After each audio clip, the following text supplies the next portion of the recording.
Here's a little story that must be told. Here's a little story that must be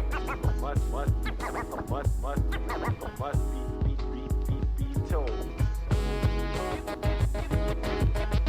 This one particular day when I came home from school, I usually go home and practice, and I was playing music a little bit too loud, and my mom came and banged on the door, boom, boom, boom, boom, boom. If you don't cut that music down, you're gonna have to cut it off. So while she was in the doorway, screaming at me, I was still holding the record and rubbing the record back and forth. When she left, I was like, that's a pretty good idea.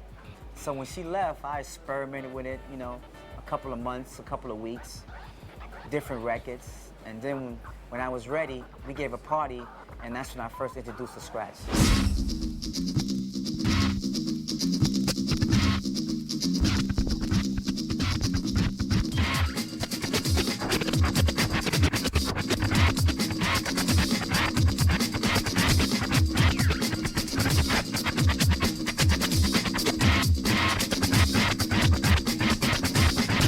Prairie View, A&M, this cat named R.P. Cola, who brought 2 copies of 5 Minutes of Funk by Houdini and Friends, and he just started cutting up the beginning of the 5 Minutes of Funk. And he had the little felt pads and everything. I had already seen hip-hop being done, like on, there'd been footage like that show Graffiti Rock, but to see somebody in Texas actually do it in my face at school was like, I was like, oh man, this dude is actually doing what I've seen on TV and stuff, and he's actually making it come to light at Texas. And I stepped to him and was like, yo, man, you gotta show me how to do that.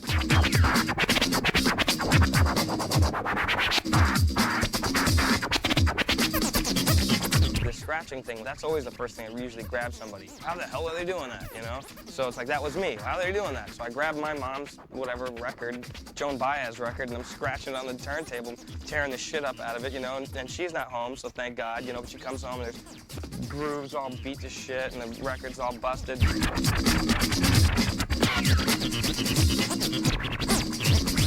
My dad used to hide his needles in these attaché cases that my mom had. And he would hide the needles there and lock them up. And my brother would pick the lock and take the needles out and stuff like that and set them up on the turntables and call his friends over, and his friends would just bring massive records, like crates of records and stuff like that. And they just make tapes, They make all kind of mixtapes with his friends rhyming and my brother DJing, cutting up beats and stuff like that. And that was my first exposure to the whole art of DJing and hip-hop.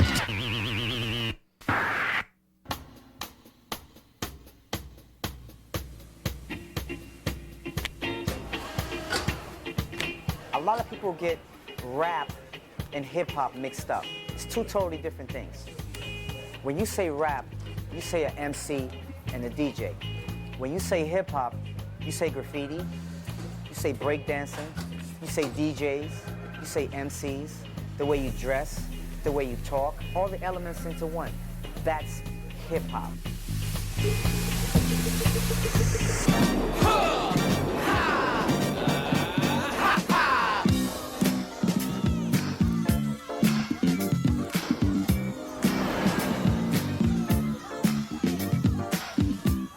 The famous Bronx River houses, the home of hip-hop. We used to say the home of God, and also Little Vietnam. It was crazy at one time, with even the police when they come in. We had a lot of gang violence happening at the time. Also a lot of social awareness that was also happening at the time. So that's why we started Universal Zulu Nation, trying to take a lot of gang affiliations and turn it to something positive. Bambaataa was one of the heads of the Black Spades. He was the division leader.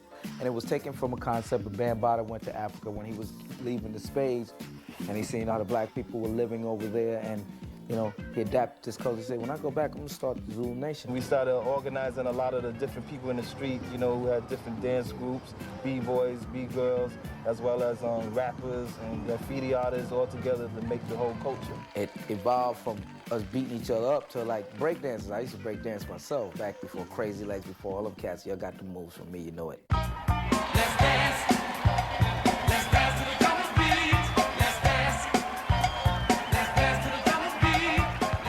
I guess it was 73, and a lot of these DJs, they were basically playing, you know, kind of like a disco club type of thing, you know. A lot of stuff that was being played on the radio, a lot of popular stuff. And out of all of that came this rebel, Kool Herc. He wouldn't play that main album cut. He would play a break from a song inside the album, so it was like beats and rhythms, and you know what I'm saying, his style was, he was like God. The breakbeat is that part that you look for in a record that let your God self just get wild. Then as soon as that breakbeat leaves, you're saying like, it's only a minute, it's only 30 seconds, you know, you want to hear some more. So that's where the hip-hop DJs came in and started making that beat, that breakbeat, that stripped down funk, expand longer and longer, so you could just get crazier and crazier and crazier on the dance floor. So that inspired me right there. I was like, okay, I got this 15-piece drum set upstairs that I took for since I was 8 years old, building up, you know what I'm saying? Now I gotta make room for some turntables. One day I'm upstairs, bam's turntables, dropped, broke. So Aziz, who was one of the original members of the Zulu Nation, he's like, yo man, Bam needs your turntables. Before he can get the words out his mouth, I ran in the room, packed the turntables up. I was at the door like this. Where Bam at? Brought his turntables down and let him get on, and he started rocking the house, and you know, then came one of our little proteges in the family. Let's dance. Let's dance to the drummer's beat. Let's dance. Let's dance to the drummer's beat. Let's dance. We had Jazzy J, Red Alert, Grand Wizzard Theodore, DST. All of them had their different characteristics that just blew up the turntable. The DJ was the source of the energy, because it was his responsibility to find the music, the selection of music, what type of rhythms that the people would feel in the audience. And there actually were no MCs, it was just the DJ. We would never get on the mic and start saying a rhyme. The only time we would pick up the microphone is when we would say, if you own a green truck outside, please move it, or Jerry, your mother's at the door. And it was a DJ who had to give the rights of passage to the MC to even pick up a mic at his set. I was walking down the street just a humming to the beat, and everybody else was doing the freak. Then they asked me about another MC. I said a wimp and a wham. I don't give a damn. Look like a jelly, but they call it a jam. You know? The MCs were just more or less there to get the people involved. Like, we would create the crowd participations, you know, all the hoes, say ho, you know, anything that had to do with the crowd was where the MC, the master of the ceremony, got involved. The DJ was the backbone, and we were the arms, the legs, and everything else to make him colorful. And they say the big DJ race, Theodore is running in first place. From the left to the right, he's out of sight. From the right to the left, he is the deaf. From the front to the back, he's not the right. Visibly, he got his back, so get down. If a person wants to get an understanding of how hip-hop was back then, the best thing is to look at Wild Style, because, you know, that was how it was done. Blast, blast, blast, blast, blast, blast. You're not gonna get to see Grandmaster Flash, you know, cutting in his kitchen. That wasn't like part of, you know, somebody wrote a skit or something and said, well, this is what we're gonna do. We're gonna have him put his turntables in the kitchen. No, they were in the kitchen. A lot of the clubs further down in Midtown Manhattan, they never wanted to book no MCs or DJs. As time went by and they found out that we were making money, that's when they started booking us. Things started being pushed, getting pushed more downtown. That's when a lot of the punk rockers started coming up, hanging with us and partying among black and Latinos, where everybody thought it was going to be some type of racial violence and this and that. But as Uncle George Clinton said, one nation under the groove. We interrupt this record to bring you a special bulletin. The reports of a flying saucer hovering over the city have been confirmed. Hip-hop. Hip-hop. Hip-hop. I think like 82 maybe was when the Grill opened up on 3rd Avenue down around 10th Street. and I saw a tiny little ad in the Village Voice that said the Cold Crush Brothers were going to be at Negril. And I went down there with my girlfriend at the time, and we walked in, and it was a basement club, and I could hear this enormous, loud beat happening, like boom, boom, boom, boom, boom, boom. And I was like, yeah. So I gave him the money, and I went down the stairs so fast, I think she was flying behind me like a flag in a cartoon. You're like, woo! And I said, oh, yeah, man. I was standing there at the edge of the dance floor, and there were like a couple of Japanese business guys who seemed to be everywhere in hip-hop at the beginning. They're standing around there. They, like, always know where it's at, And me and my girlfriend. And I said, this is great, huh? She said, well, I think I'm going to have, like, a drink. And I went over and bought 2 of them. I said, here you go. Just have them both. And because I was like, I didn't need the drink or anything, man. I was just like, let's go. Because there's nothing in this music that I don't want to hear. There's words that are kind of syncopated and rhythmic, and there's this hot drum track. It's great. This is music I've been waiting all my life to hear, and I didn't know it. We felt so attached to this because this wasn't just something that we did for the money. I mean, we believed in this. I mean, when I left, I could play for 6-7 hours outside. Then when I came home, I set my turntables up and I played for another 6-7 hours. You know what I'm saying? It was something I had to do. It's history, and a lot of people don't really understand what actually happened then, because there's the pre-rap record hip-hop, before people were rhyming on records. When Rapper's Delight came out, it got into the era where the rappers didn't need a DJ. As long as they have a drum machine on the side, you didn't need a DJ. And a lot of record companies wanted to just pay the rappers and not pay the DJs, because the rapper's voice is on the record. So what do you need a DJ for? DJs are the ones that put the MCs out there, but then the MCs became the power. A lot of MCs got away from the cultural part and got into all about the Benjamins, and they left the DJ behind. It took a lot out of hip-hop in my heart, because I was one of the rappers who liked to rap to my DJ's feeling. If he felt good, I felt good, and my music was sounding good because he was sounding good, and vice versa. But then when it was that, it's like you're rhyming on a flat line, not a heartbeat. We're just 3 MCs and 1 DJ, and we be getting down with no delay. To mix, master, mic, and what you got to say?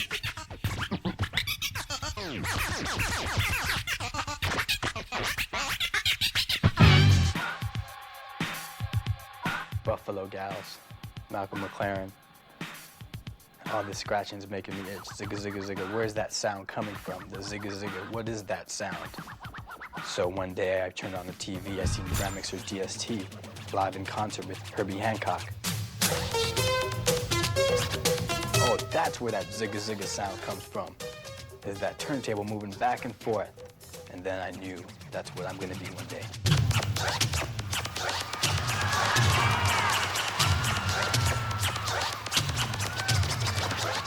It was just so futuristic at its time. Who would have thought? I mean, there's people playing the trumpet, drums, but I just knew that this is something different. Hey, I want to move the record back and forth in my own way.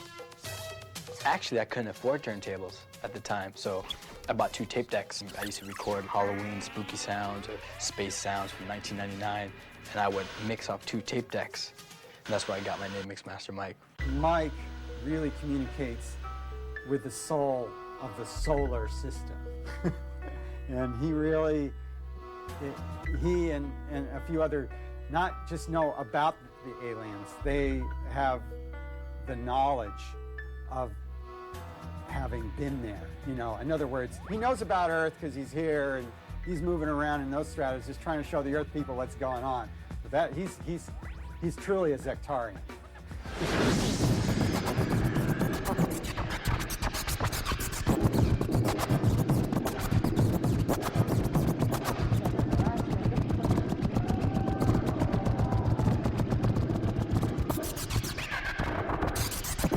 I got inspired one day because down from the apartment complex was a football field. And I seen these 3 lights that landed on the field out of my window. I kid you not. And that's where I got inspiration to like, maybe it was my scratching that caused these light beams to come and land. And maybe they're visiting, and maybe I am actually communicating to intergalactic beings.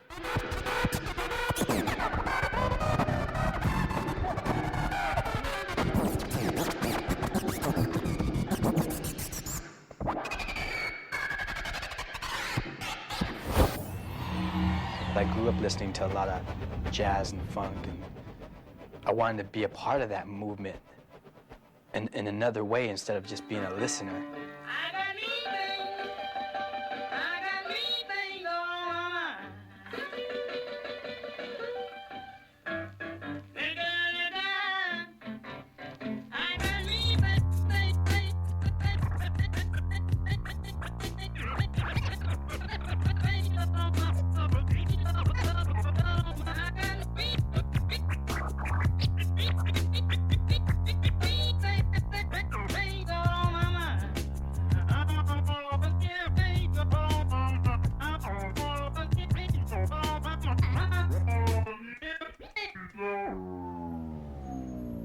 That's Robert Johnson, the Delta Blues. So I got here. This is life-size Qbert. As you can tell, my super physique outmatches this man right here.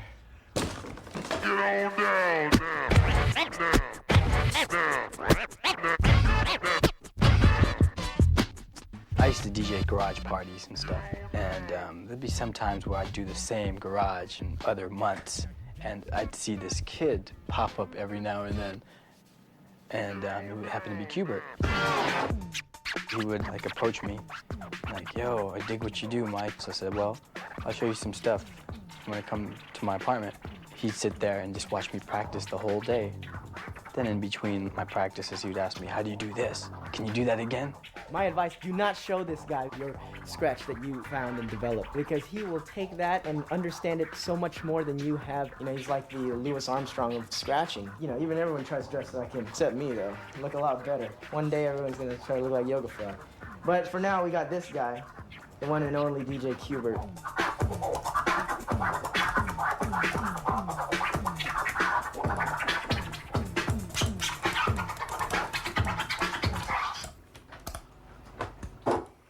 This is a fader, so you can just, what it is just on and off.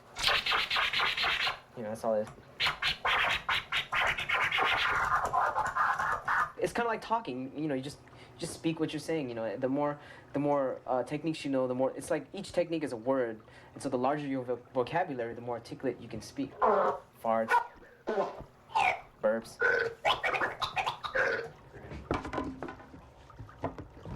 Beat juggling is the live manipulation and remix of music right before your eyes. Usually what you do is you kind of use the same two records. So this is like, I'm just using a piece of the record. It's called the break. It's like, and then this is the same record as well. Like that, right? The fader is like for that turntable and that turntable, right? And in the middle is both.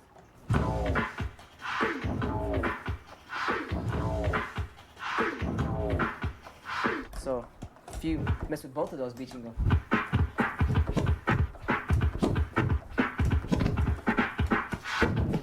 I've always been into music ever since I was a kid. My mom even said when she would play music and I'd be in her stomach, I would kick and stuff, and I can't sleep unless there's music on. I was like a D- student. I totally hated school, and I always would go home and just do music. I had a little turntable when I was a little kid. It was one of those Fisher-Price turntables, and I used to play it backwards and stuff when I was like, I don't know, 4 or 5 years old. And I would always say to myself, wow, I wish I could record my voice and put it on record, see what it would sound like if I played with my voice. Now you be a DJ. Scratching really came to me when I heard, I guess, Rocket. DST was the first one to use that sound. You can gauge a DJ's skills by when they use that sound. It's kind of like if you can gauge a guitarist's skill if they just use a plain acoustic guitar and see what they could do with it, you know. So this is like the plain sound right here, or this one.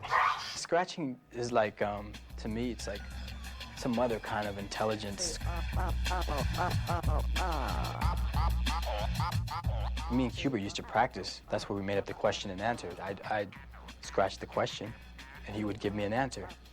And so we didn't even have to talk to each other for a whole day. I remember one time he moved away to another city, and I was like, damn, how am I gonna bite it? How am I gonna, how am I gonna get his ideas? So I imagined all these, like, like DJs from outer space, like what would their style be? He took that and just like went in his own world with it. Since Earth is like it's like kind of like a primitive planet, what about the more advanced civilizations? How does their music sound? So I would imagine it, you know, whatever they're doing, and I guess that's how I would come up with my ideas.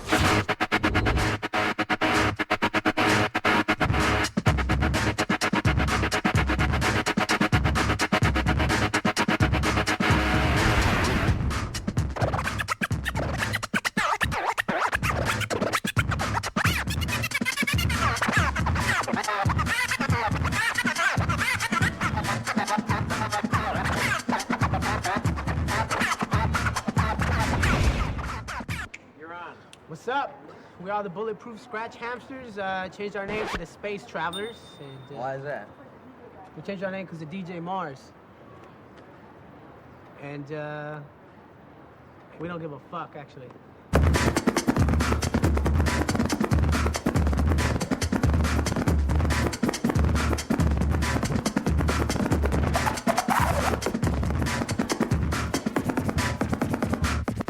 In the mid-'80s, everybody was a mobile DJ. Yeah. When You were a mobile DJ. Yeah, I mean, everyone in Me too. high school, everyone had their crews, and you'd bring your whole system, and everyone would play for half an hour, and whoever, like, rocked the crowd the best was, you know, like, the winner. Lowrider, car show, YMCA, corner store battles, you know what I mean? School DJ battles, block parties and shit, you know? For real, man, I used to do parties. And the motherfuckers would want to take my turns, you know? But that never happened, did it? It was all about battling, you know. You got the b-boy battles and totally the DJ battles and stuff, and everyone would kind of get together, or you would even go to someone's house. Even if they just did a party in someone's garage where they'd open up the door and it'd be like 8 people sitting around smoking weed. Make that motherfucker warm! It's getting hot! It's getting hot! I remember going by Eddie Duff's house all the time, and he'd be down in this little room that got all sweaty. Just scratching, scratching, scratching. Let's get a little warmer!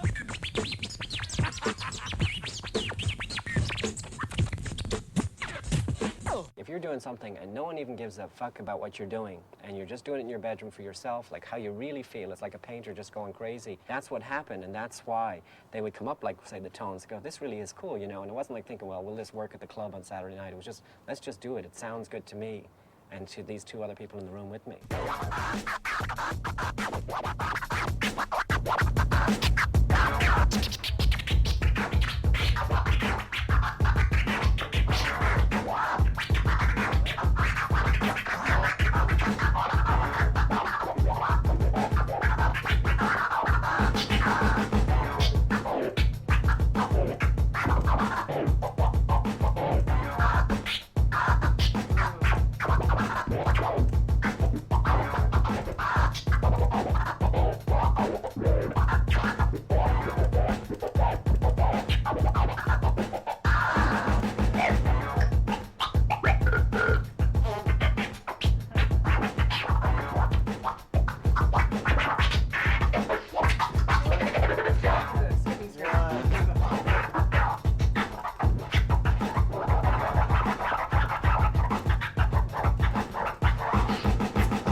Pickles were the first to take the secrecy out of DJing, because a lot of hip-hop DJing was based on covering the label so that nobody knew what you had, not revealing your tricks.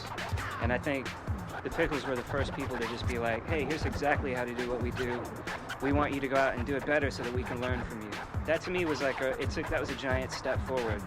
And they were so far ahead of the time that people, a lot of times crowds would just be like, damn. They won battles, that's what they did, and that's why they became so well known. I mean, they're incredibly talented, but that was something that sort of put them on the map.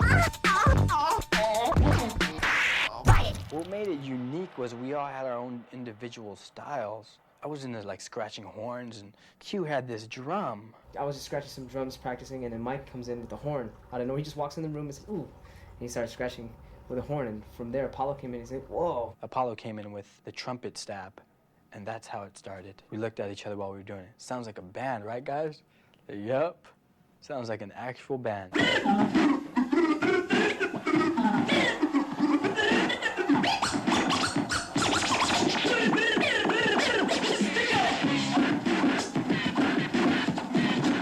We felt totally like this is it, and we're doing something different than everyone else. Yeah, we were totally like on another branch of hip hop. We're gonna wreck this motherfucker like read the hard way, so take that! I guess in the early 90s, there really weren't DJ songs on albums anymore. And actually a lot of rap groups didn't really even have DJs anymore. That's the scene that we were like totally not into. We were totally just all DJ kind of band and stuff, you know. I mean, we love the rap and stuff. It's just that what they were doing with the DJs in the background, and they were just filling stuff. I was like, yo, this is not. We just totally blocked it out, and it was just, we were in our own world. We were like on Jupiter or something. But when David Paul came, he was like, yo, let's make an album, just a DJ album. No MCs, just y'all shining. They were like, all scratching album. What are you doing? The return of the DJ. Oh man, it definitely opened some doors, and it opened our minds. Up until the return of the DJ album, my goal was to DJ for a popular rap group and be on stage with someone and be in videos and stuff like that. I never thought that I'd end up having my own album and that I'd be able to exist as a musician without the presence of an MC. And Return of the DJ was like the start of that. Start up the phonograph.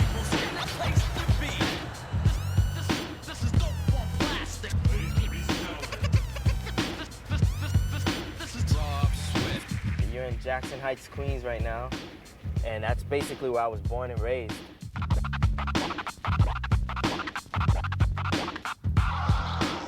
I'm Spanish. My parents are both Colombian, and at an early age I was exposed to music like salsa and merengue and stuff like that. During the early 90s, you had club DJs, house DJs, radio DJs, mixtape DJs who did mixtapes and stuff like that. We were like, yo, we want to have a concrete, specific identity, which I think Babu was like the first person to actually even use the word turntables. I told him that, and he go, you know what, man? I'm not even gonna call myself DJ Babu anymore. I'm just gonna be called, like J. Rue calls himself the Damager, I'm gonna be called Babu the Turntablist. And that's what it was. It was something I'd write on my mixtapes. It was something I named myself. So and then all of a sudden it just went, just scattered, you know. He dropped it a few places here and there. Yeah, we're turntablists. To me, the original turntablist is Grand Mixer DST. Not only was he an integral part of the song and the band, he was like the highlight.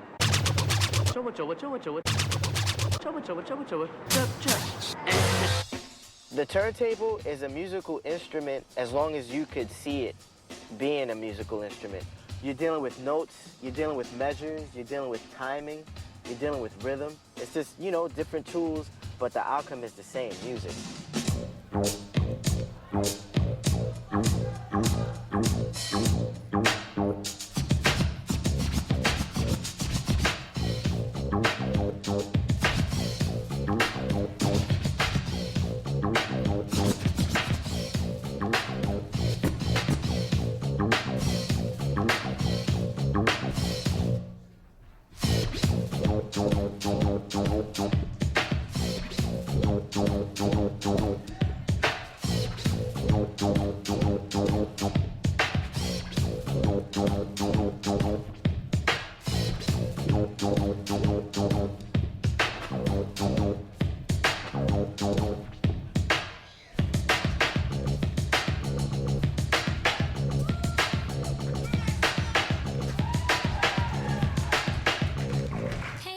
Just play that song, keep on scratching all night. Hey DJ, just play that song, you have me itching all night. Hey DJ, just play that song, keep on scratching all night. Hey DJ, just play that song, you have me What's up with Rocco? all night. Hey DJ, just play that song, keep on scratching all night. Mr. Sinister represent the executionists from Queens, New York. Word. Representing Brooklyn Total Eclipse. Rob Swift. Rob Swift. Rock Raider from Manhattan, representing the X.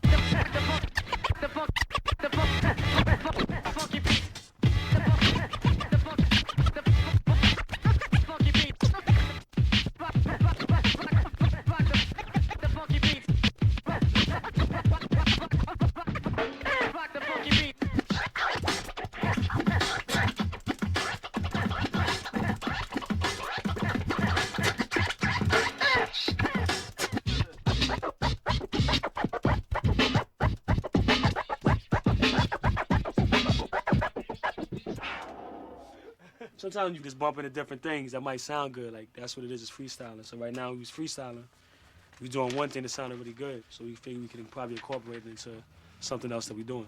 All right. You know? All good ideas happen by accident.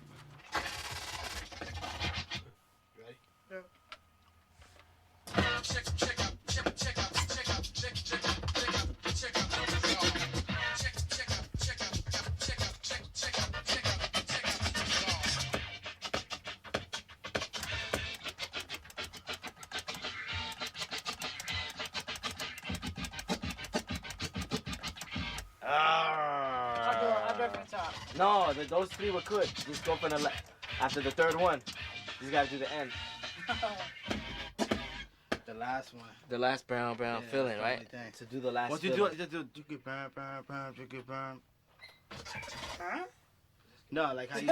How you said burn. What we're trying to figure out is how to record music in a way that'll come off similar to the way a regular band would play music. So it could start off with one kick and snare, and it'll evolve into something big.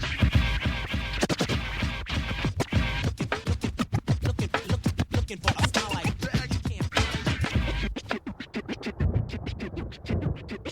Welcome to Brooklyn. Guys can come in. This is basically a rub, so it'd be fresh. It's a tool. It's a method of transcribing scratches. It's helpful if you're trying to convey your composition to someone else. When I started doing that, I brought it to the DJs, Rob Swift, Babu, and they're like, oh, this works. So then I felt, okay, I got to develop, and that's where it is now, where we got this little booklet. This is a routine that Rob Swift did. If you follow along here, it's scratch, chin, chin, chin, chin, scratching, boom, scratch, chin, chin, boom, scratching, boom. What is it? What this is all about is the art of mixing. It's analog, it's right in front of you. They don't need a delay line, they're creating delays with beat juggling or with moving the fader in certain ways to stagger things and to stutter things and to manipulate time with your hands.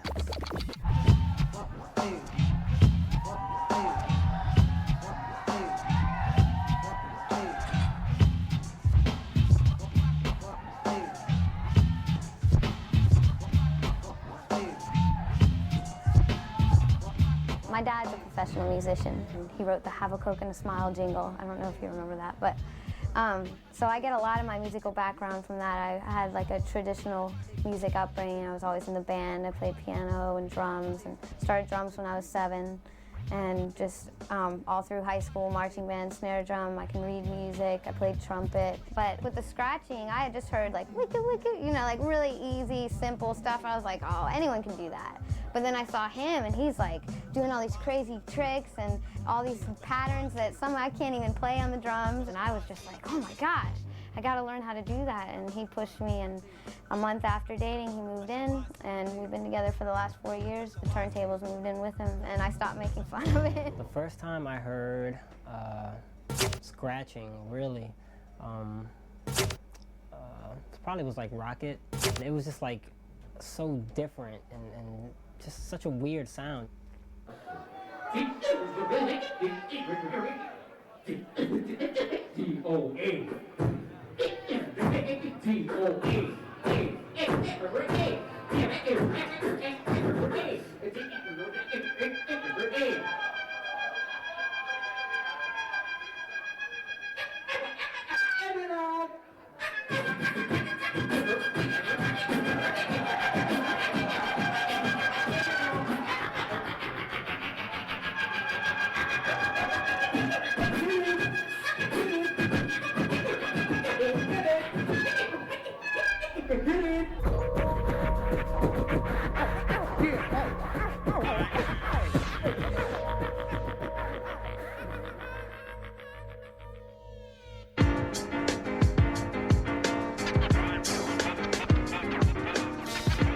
there was hip hop and it started like, you know, when it started. But my mom had the actual records and hip hop just showed me how to play those records. See, it's two of them. Circle, circle. I don't have a mixer. When I bought my first set of 1200s, I woke up the next morning and I looked at them and I said, oh no, what did I just do? I just spent a whole lot of money on turntables. And then as I began to gaze at them, I said, wait a minute, I can make this work. And I read some theory book, but they said if you practice for 1 year and give up everything, women, wine, song, everything, you give it all up, you will be the best at what you do. And that's basically what I did. Day in, day out. When I go to work, he's getting ready. When I come back from work, we're still practicing. When I go to sleep, still practicing until I say it's enough. That I can't take anymore. Or else I'll break the needles. Okay? I'll break the needles and then you can't play anymore. Watch out. Steve D, Johnny Cash, and Sean C.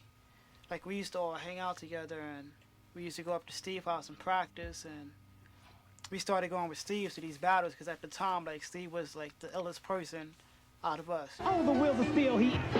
Oh, the wheels are still. The wheels are still he is. Oh, the wheels are still he is. Still he is. Oh, the wheels are still he is. Still he is. Oh, the wheels are still he is. Steve D, the founder of beat juggling, and Steve D helped me realize that once you think you've reached the limit as an artist to what it is that you do, once you believe that, someone's gonna come along and prove you wrong. Battling, b-boying, you know what I'm saying? That's where it all came from. That's where hip-hop came from being, you know, competitive and from, like, trying to, like, knock the next guy down and trying to be the best. But it's all fun, you know what I'm saying? It ain't, like, real beef. Hip-hop is asking you a question, you know, and that question is, what are you going to do? So if that person is considering himself hip-hop, as far as battling or being a DJ or what have you, he's asking you that question, and it's up to you to answer it.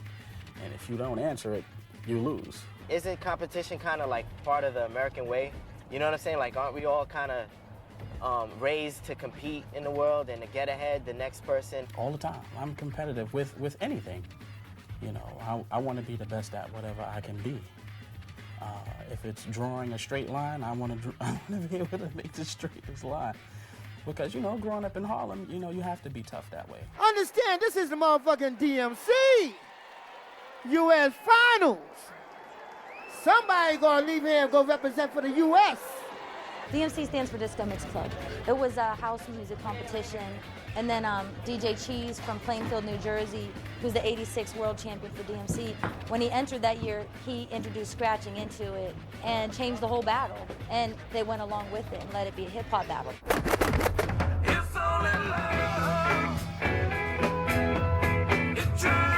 DMC is like, you do a 6-minute routine, and you try to make that 6-minute routine the best overall, you know what I'm saying? You're not really going up against one guy. You're not trying to, like, battle this one guy. You're trying to battle everybody.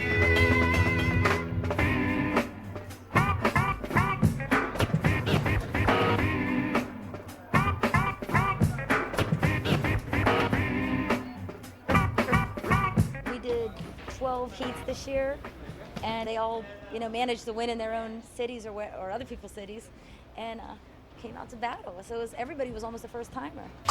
So Back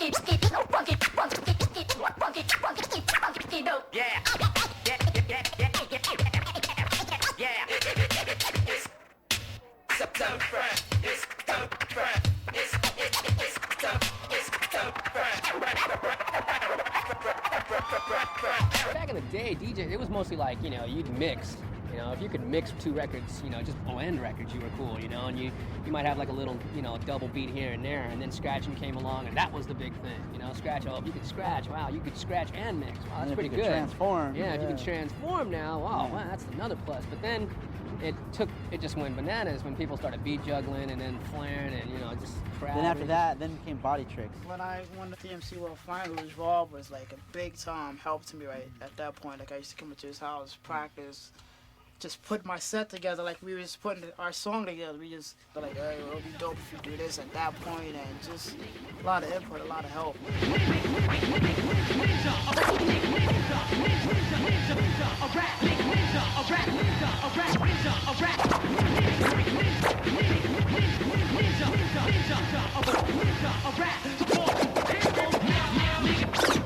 could watch a videotape and not realize how much time and energy was put into those 6 minutes. Months and months of practice, you know, all boiled down to 6 minutes.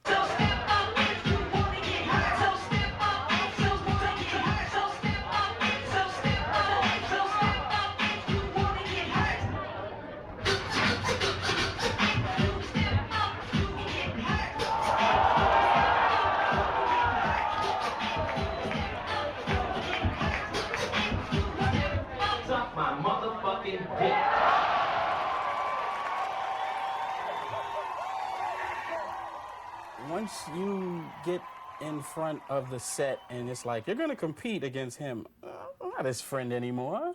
I can care less. I'm going to eat his kids. You know, you gotta try to act like you're the #1, but it's all an act, you know what I'm saying? Inside, you know, I get nervous. You can do your routine 100 million times in your room. You get in front of like 500 hardcore hip-hop fans expecting to hear something. You can crumble Anything pretty can happen. fast. You can be DJing and scratching, your record skips. Oh shit. Yeah. You could go to like move the pitch control, your arm hits the needle. Oh shit. Oh shit. Oh shit.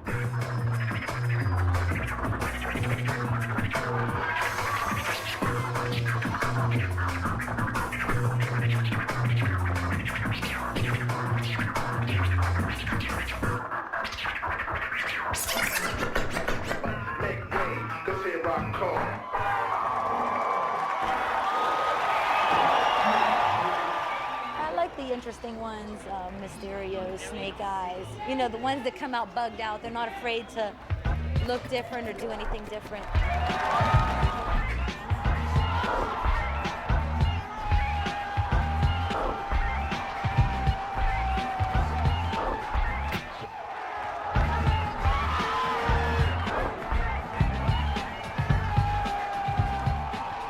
Competition's a way to get seen, as opposed to just DJing out in the street, in the park. You know, you get to reach a wider audience.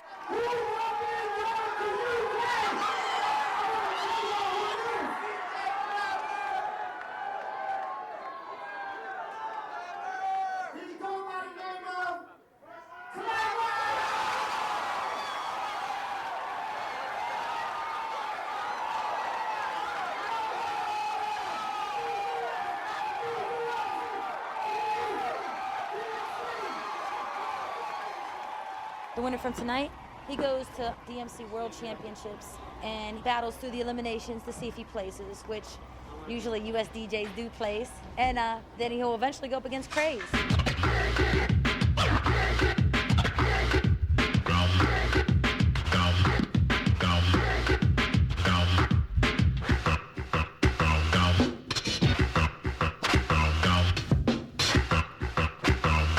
When I was competing, I would be, I want to be the best, you know. I want to learn all the tricks and put it together and put mines on top of it and flip everything, you know.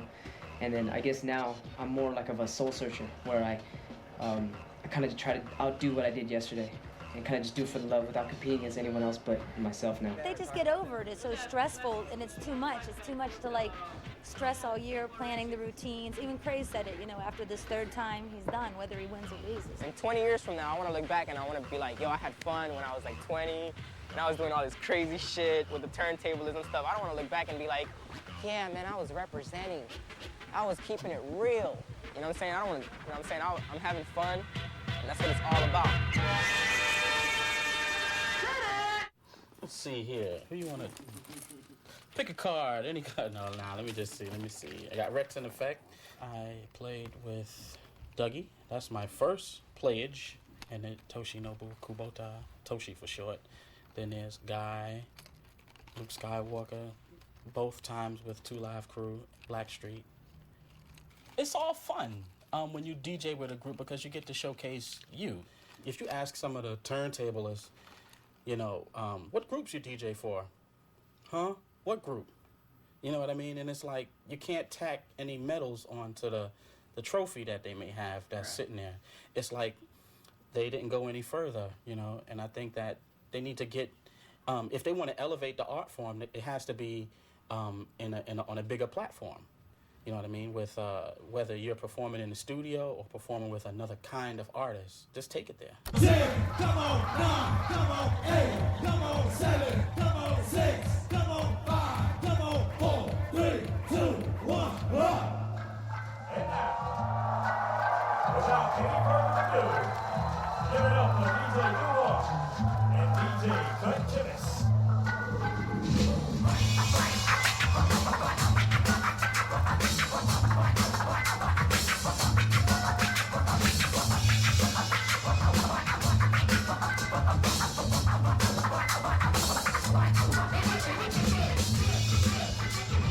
I took clarinet in the 4th grade.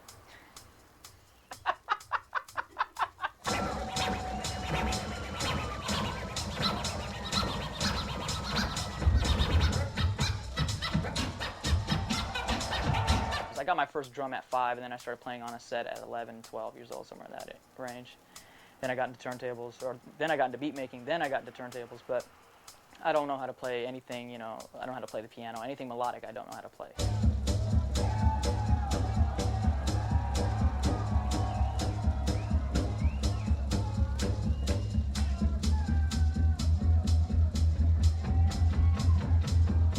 Turntable was originally something you walked away from when you put a record on, you know? You never thought to sit there and look at it and say, what else can I do with this? You're not supposed to, you never were supposed to touch it. Yeah, it was so... You know, your parents were like, don't touch the turntable. Yeah. Don't touch the record. You're going to ruin it. I was 11 years old, and I heard Rocket by Herbie Hancock, the DST scratching on it. It was ship, ship, shroot. And I grabbed the shroot. Now you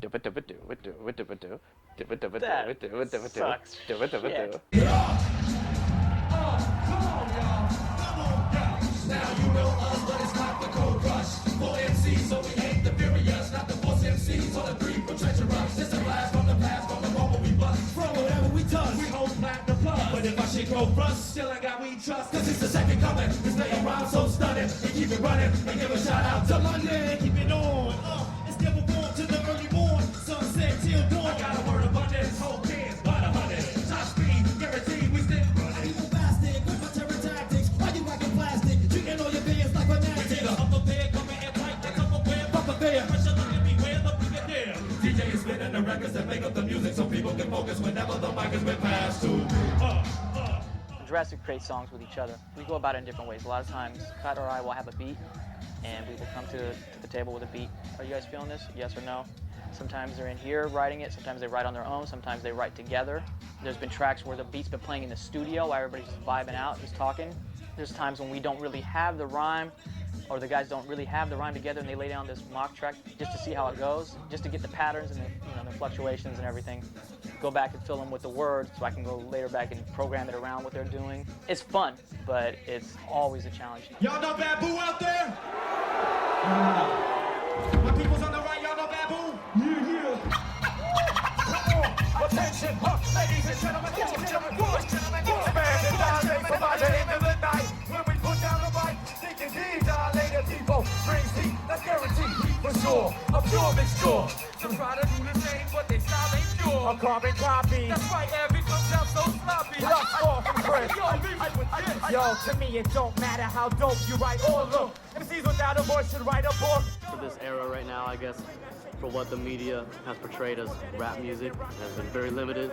And I think with Dilated, we just brought it back to the basics. I mean, the reason that I even connected with Evidence and Rocka was because they didn't want a DJ for fake reasons. They didn't want someone up there. You know, they could have anybody. They just wanted a stage prop DJ.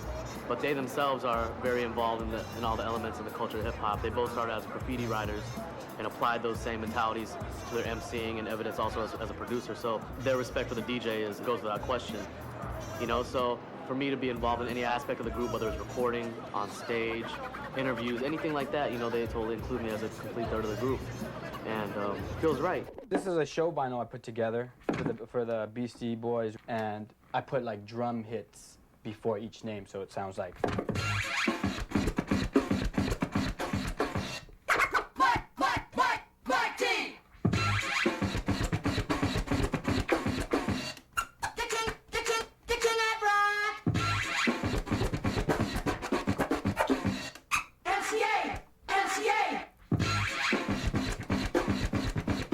And of course,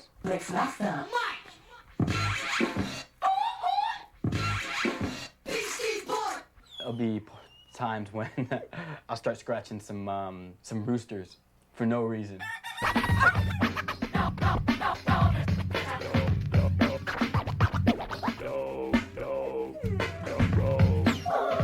Just totally flip them out. You know, it's like I'm their maestro, and it's like whatever I throw in, they have no choice. They have to rhyme over it.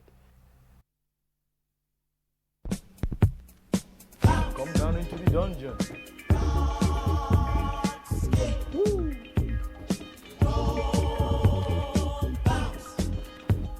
This is basically more or less the bulk of my collection. I got records dating back from the early 30s.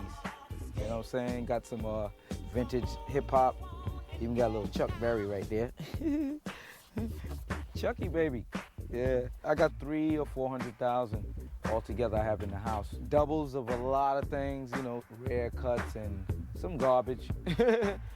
I know so many breaks, man. I mean, I'm a walking encyclopedia when it comes to breaks, you know what I'm saying? Hip-hop, in the hip-hop world, they don't get too much by me, you know, I know it all. I know it all, I never sleep. Yeah, classic, Planet Rock. One particular thing that I remember was going to see Africa Bambaataa Planet Rock. And Jazzy J was so funky, it was great. Moving from one break to the next, cutting two records together, it was just wonderful.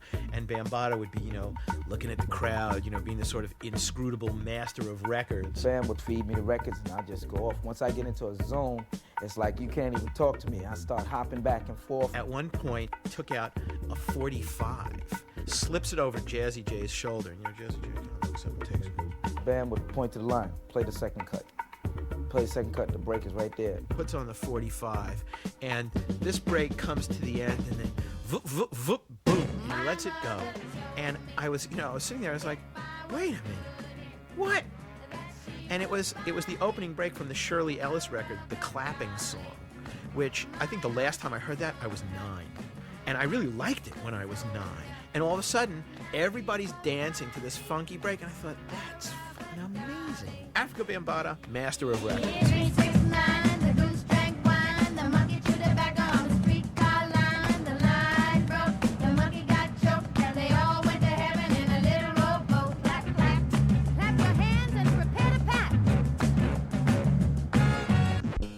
Amongst all these records of shit that's probably here, you know, like your Lawrence Welk and, I don't know, Earth, Wind & Fire's not really shit, and Rolling Stones, all these records that you're gonna have here, there might be that one diamond in the rough, like, that's really a rockin' beat. When you find that one that you know you were the only one that found, you just kind of remember, okay, this is what it was all about. You could be digging for breaks or vocal samples or bass lines or weird children's records or whatever, but it's the whole art of building up an arsenal so when you do go to a party, you're different from the next guy. My friend T-Ray, he tells me these stories like, yo, Cut, he's from the South.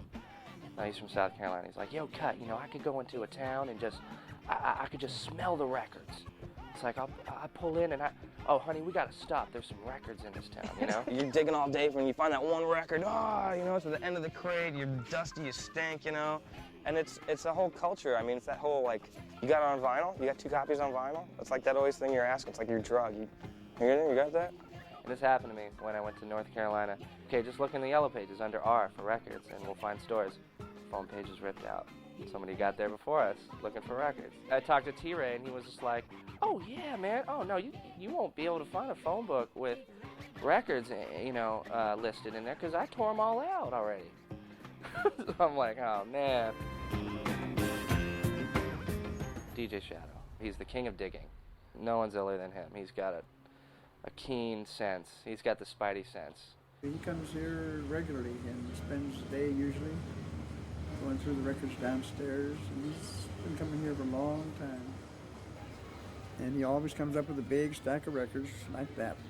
We don't let just anybody downstairs, so he does have a special relationship in that sense. This is just, it's my little nirvana. And being a DJ that I take, you know, the art of digging seriously. And this is just a place I've been going to for 11 years. It's just an incredible archive of music culture. And there's the promise in these stacks of finding something that you're going to use. And in fact, most of my first album was built off of records pulled from here. So it has almost a karmic element of like, you know, I was meant to find this on top, or I was meant to pull this out because it worked so well with this. So it's got a lot of meaning for me personally.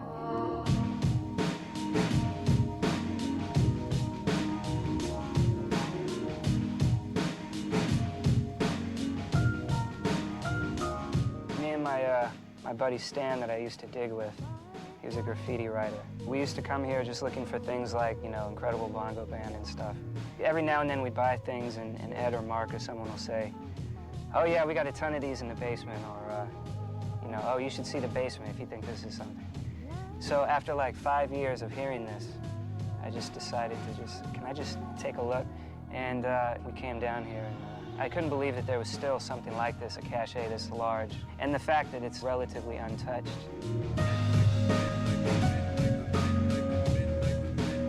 Just being in here is a humbling experience to me because you're looking through all these records and it's sort of like a big pile of broken dreams in a way. Almost none of these artists still have a career, really. So you have to kind of respect that in a way. I mean, if you're making records and if you're DJing and putting out, you know, releases, whether it's mixtapes or whatever, you're sort of adding to this pile, whether you want to admit it or not. You know what I mean? 10 years down the line, you'll be in here. So keep that in mind when you start thinking like, oh yeah, I'm invincible and I'm the world's best or whatever, because that's what all these cats thought.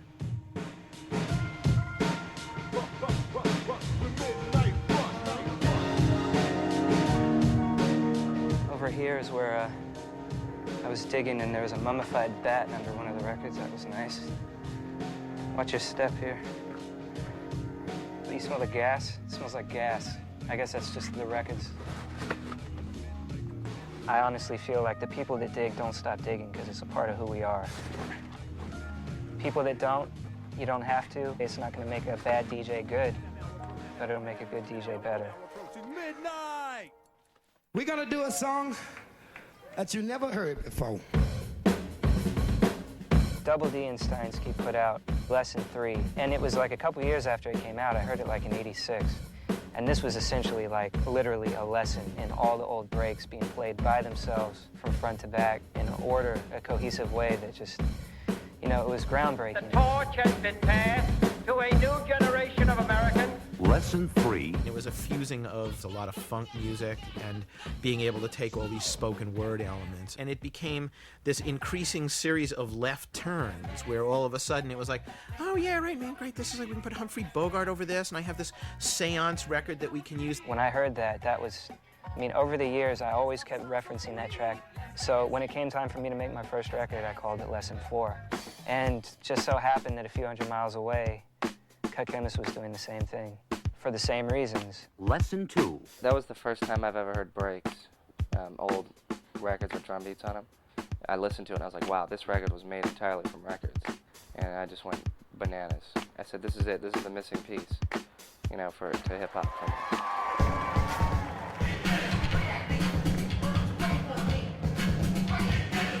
So it's sort of like a once-in-a-lifetime thrill for us, because we flew in Steinsky to join us on stage for a Lessons kind of reprise. We're trying to use all the original records.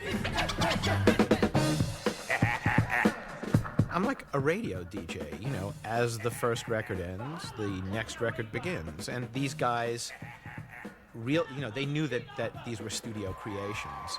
And they kind of looked at them as, oh, yes, this should be able to happen live, which is amazing to me because we never even thought about that.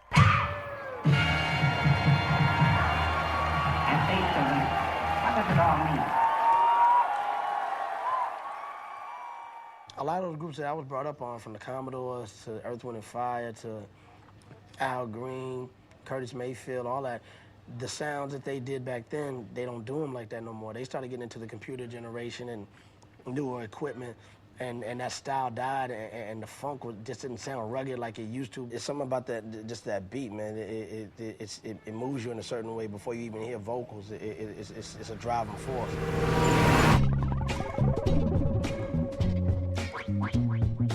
To me, Premier embodies the best possible combination of an innovator in the DJ realm and an innovator in the production realm. You could tell he was a DJ first, got good at that, and then started making his own beats and just utilized records in every possible way. And the artists I work with, I always kind of hear the song before I do it. And what it is when I start looking for samples or sounds on old records or whatever, I'm trying to find that sound that I heard in my head. And until it sounds like what I'm looking for, if I gotta search for a month until it sounds like what I'm looking for, that's how long it's gonna take. When Guru heard me do my demos and put me into Gangstar, I knew that I don't deserve 50% of the money if I just DJ. I gotta do something else. That's why I started saying, let me learn how to do beats. And then I'm putting my 50% into the group. And I feel like if you're a DJ, you should know how to produce tracks because we rearrange tracks and remix tracks just from having records around. So if you can do it in a party or make mixtapes, you should be able to do, hot tracks.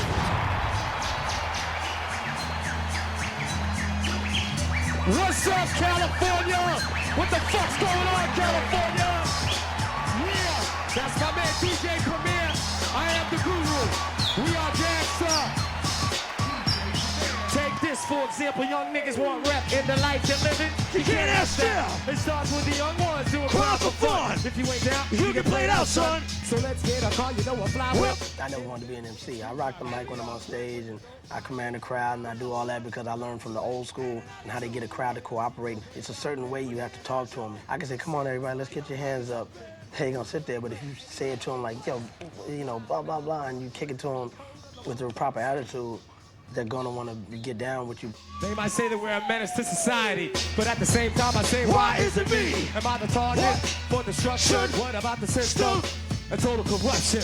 I can't work at no fast food joint, I got some talent. So don't you get my point? I'll organize my niggas and get crazy. Selling D-R-U-G-S. If I chose to be an MC, believe me, I'd probably have to go through a lot more drama than I do as a DJ because of the fact that the MC is more vocal. So when you're speaking a voice like that and you're selling over 100,000 albums, you're touching so many people. They're taking what you're saying to them and they're hoping that you are what you talk. And I say it to Guru every day, yo, let's be about everything we drop because we're gonna get tested on it. If the people on the street don't test us on it, God's gonna test us on it.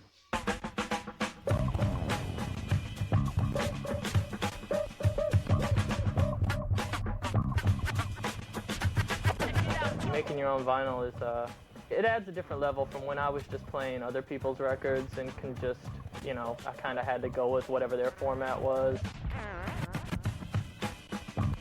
I've got this record that I put out that I made where it's nothing but guitar tones. And it's a whole octave.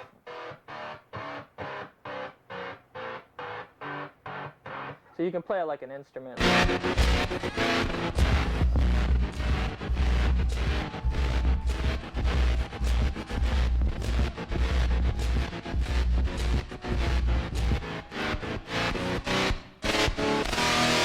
That's kind of evolved. People used to not like vinyl that was kind of set up for DJing because they thought it was cheating. But then I think music started to be made anyway, catered towards DJs. So records specifically for turntablists and battle DJs and that sort of thing started popping up. These are ultimate breaks and beats. That whole digging in the crates thing. These kind of helped a lot of guys find those breaks that are just not around. This was an opportunity for them to just have these. There are hundreds all over the place. This record contains 7 different noises. Noise number 1 is the horn stab. And then the numbers. Oh, with the 1, 2, 3.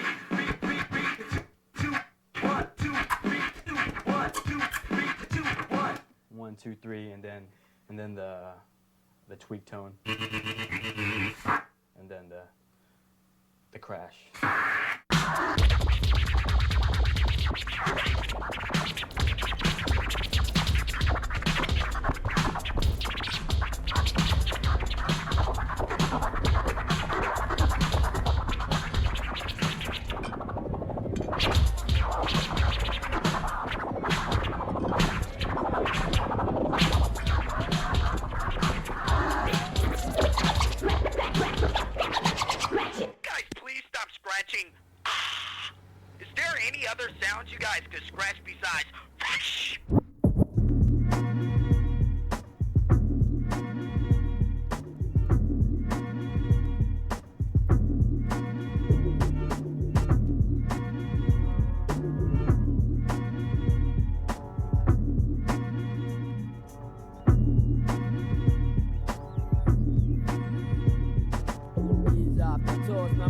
make it easy.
You go to Japan, you look on the billboards, someone's scratching, you look on the commercials, there's a DJ, the video games are coming out of there have DJs on it, the clubs, everything is DJ oriented. It's everywhere.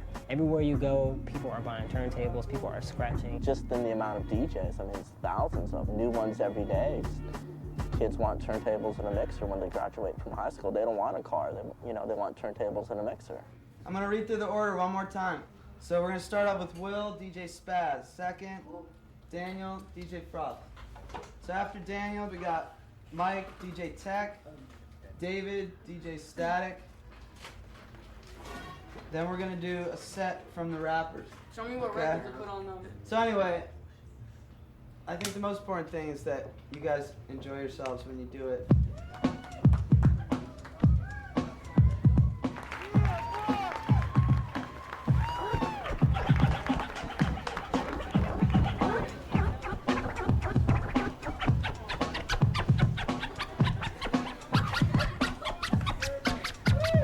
It's a good thing to do with kids because they can put a record on and they can feel like, all right, I'm making music. And so, they can just come on the first day and be successful.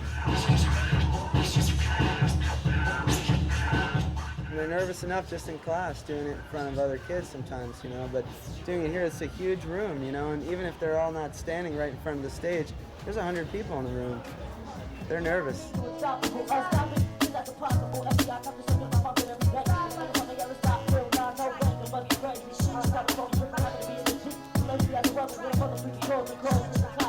It's cool to be the one controlling the crowd, you know what I'm saying? All the kids around me in my class, they say, oh guys, you gonna DJ the next dance? I said, yeah, I'll be there. They said, we'll be dancing, scratching or playing music or whatever. So it's cool. You know what I'm saying? We rappers, but we be doing a little DJ. You see the little shirt right here. So DJ, they cool because, a lot of guys like it, they be bumping it in the cars and stuff like that. It's the whole hip-hop thing. Yeah, it's the whole hip-hop thing. Everything that has to do with hip-hop we like. Do you like scratching? Scratching? Yeah, what is it?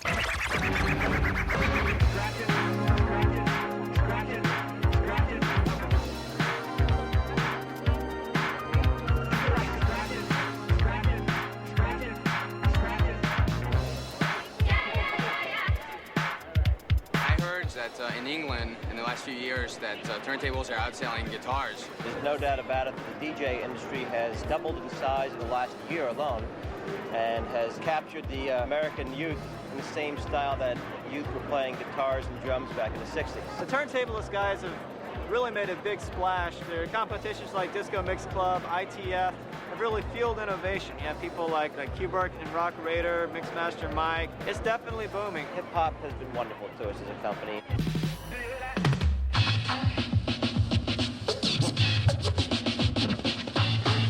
Back by popular demand.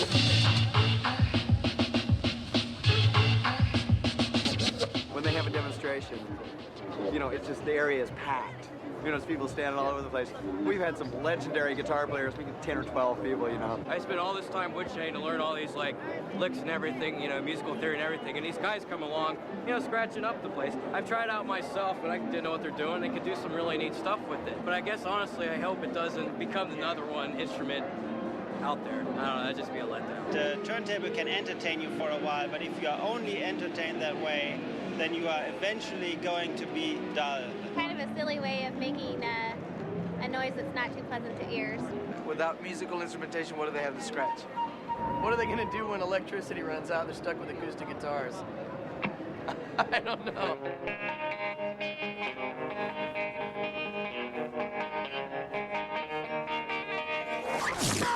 Let's get a record. Regular record, any record will work. Have your little vinyl killer van. You can see myself, Shortcut, Qbert here, riding the van. Put the needle on. Turn on the van. Get ready for a lot of fun and excitement. Now, let's start.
After the 60s, sort of identified it with the whole Grateful Dead culture. I think we're in completely a new culture right now, which I feel that the Invisible Scratch Pickles initiated, and now with a lot of the other crews around the Bay Area, you have a whole new energy source.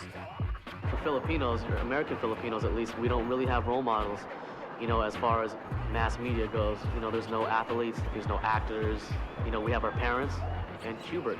And, you know, whether Q likes or dislikes the idea, he's very much a role model. You see it, you know, even the Australian DJ champs are a couple Filipino guys, you know what I mean?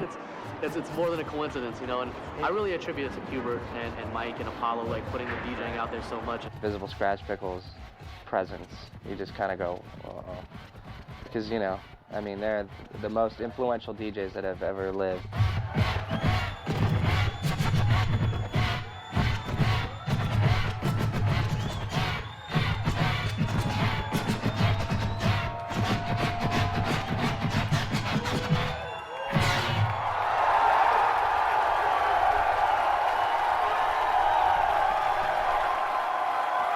Thanks a lot, San Francisco. They're disbanding as the Invisible Scratch Pickles. They're not going to use that name anymore. They're more going to sort of just do like solo things. And it's like the Sex Pistols. It was like they broke up at the peak. It was perfect. Yeah. Or Operation IV. The day their album came out, they broke up.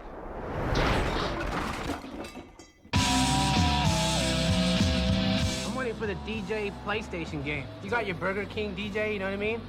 You got your fucking, you got your LA Gel commercials with some fucking DJ. What the fuck is that? What does a turntable have to do with your hair? Same shit that happened to breakdancing is gonna happen to DJing too, you know what I mean? The true motherfuckers will survive and still be doing it 20 years from now. And then there will be all those fools that jump on it for, you know, for the trend of it. That's the whole thing. We got so kind of tired of the MCs. Fuck you guys, you know, we're gonna do our own thing. But now we're kind of screwing ourselves because we're almost kind of doing what the MCs were doing. We're taking this DJ thing, and no one's pushing the boundaries, and everyone gets up there and they just do their little diddle-da-da, and they go to the next guy, and he does his little deal, and no one's throwing in any originality, and we're just kind of getting typecast into this, oh, that's turntablism, or that's turntable music. I know the boundaries of that. I know where that's gone. You got all these new kids, they got like 10 records, and they're just battle records. You know, and that's their collection forever, and they think that's, when that record wears out, they're gonna buy it again. Like a lot of scratch DJs and DJs that are like battle DJs don't know the first thing about digging for records and how to rock a party, you know, how to get on the mic. It's really important to get on the mic and speak to the crowd. People should make music to make people want to party and not just like make music for people to study. You know, it should make you want to party and shake your ass and like why does that get some girls on the dance floor. You know? Why does it gotta be studied? I want it back. I want it dirty. I want it crunchy. I want it raw. I want it ghetto. most of the world, you know, this whole culture and this thing is maybe 20 years old, you know what I mean, if that. And we're just on the brink of something new.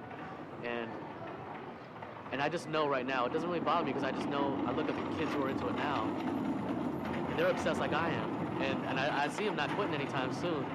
And I just can't imagine what it's going to be like when they're the older ones. Right. When they're making decisions, when they're going to say what's cool, what sells, what is fine music, what is not. Ladies and gentlemen, this is an experimental record. It's an experimental for me, and I hope it be experimental for you. There's always been a mystery about the drum. The drum.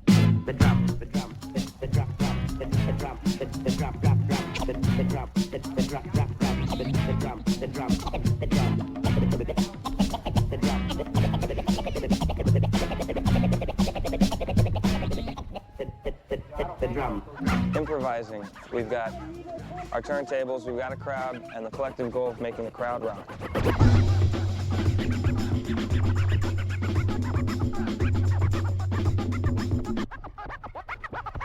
DJs are a rockin' party, and there's DJs who can really cut well.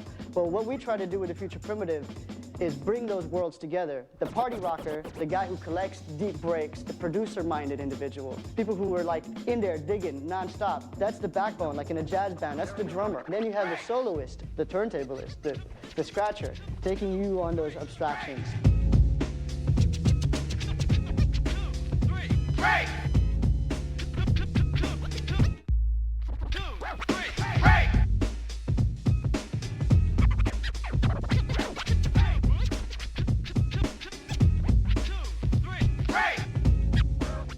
Thought that anything that flows, you can find parallels to and merge. Exciting thing about hip-hop is it was already doing that originally, you know, the 4 elements, breakdancing, DJing, graffiti, and MCing. They're trying to marry a lot of different styles and a lot of different flows. Like with Doge, he paints behind it. That same fluidity in the way he paints and what's happening in the mix, there's definitely a parallel there. When I'm painting to a DJ in a club, the DJ talks to me, I talk to the audience. Hip-hop is the lifeblood of my work, and turntablism is the next step, and it coincides with the audiovisual package of Future Primitive. The DJ gets the b-boys going, you know what I'm saying, the breaks and whatnot. They've always been the architects, the foundation of the dance, the art, the MC. They're the conductors. They're the ones who lead you to where you want to go. Rhythm is really important. It's like if you want to reach that spiritual kind of medium in your soul, it's like the Indians when they wanted to speak to the gods and stuff. They would have like rain dances, and that would be with the drums. You know, and after a while, the drums just get hypnotic and stuff, and they go into a trance. And so music is trance-inducing, like hypnotic, gets you in that spiritual state.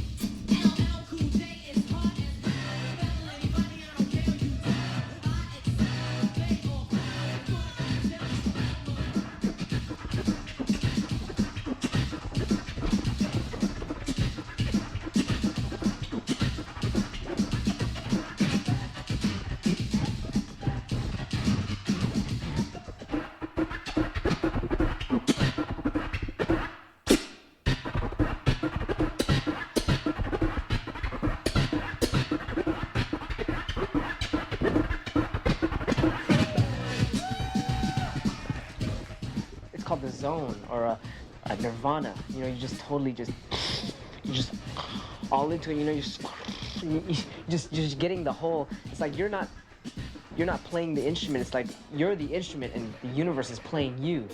It's some kung fu stuff. I don't know. It's just you're just in there and you don't feel it. You're just flowing. Nothing can stop you.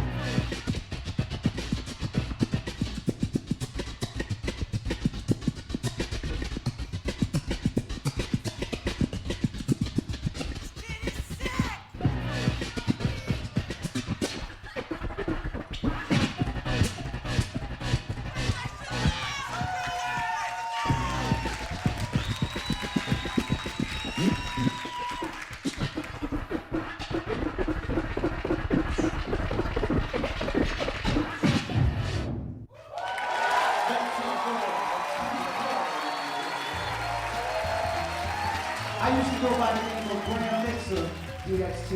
And tonight, I want to thank my brother, Qbert, with the Grand Wizzard.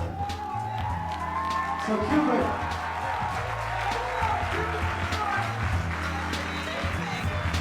this is the Grand Wizzard.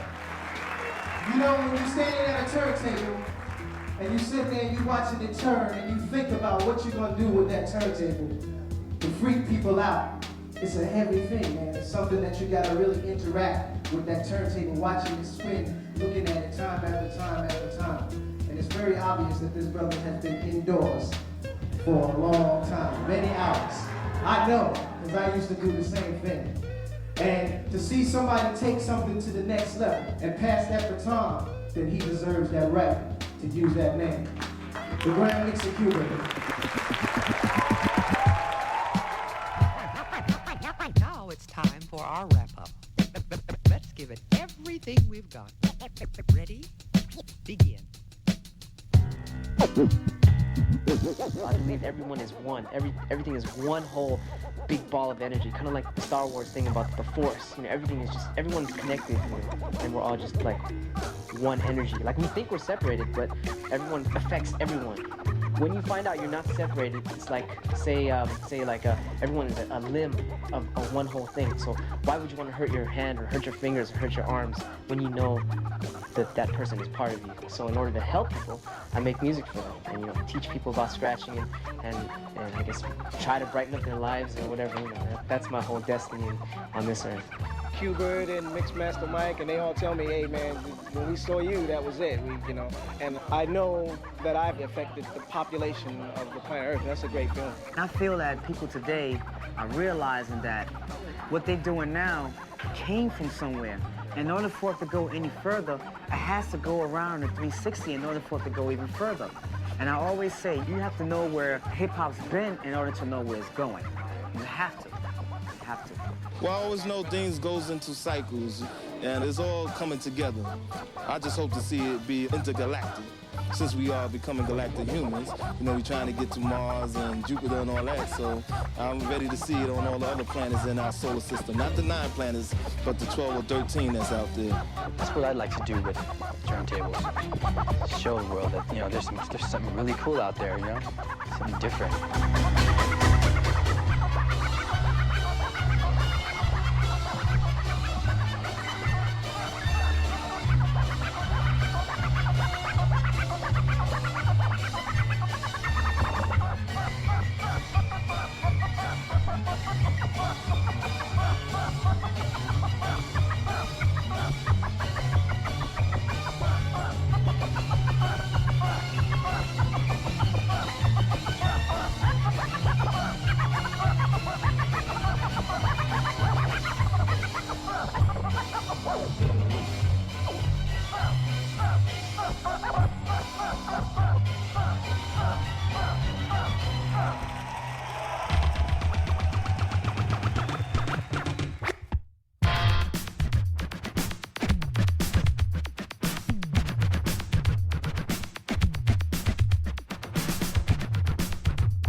Every time somebody does a scratch, they should give me $1, you know?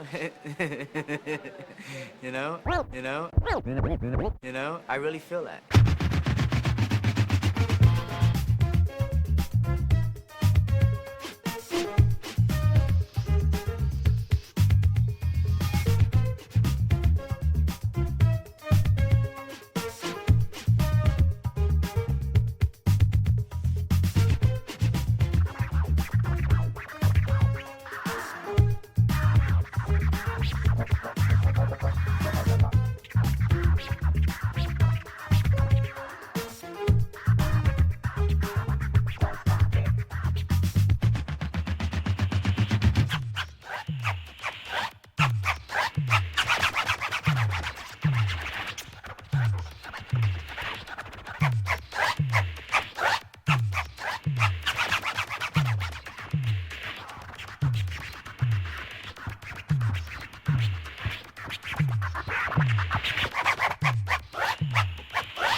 Tropical.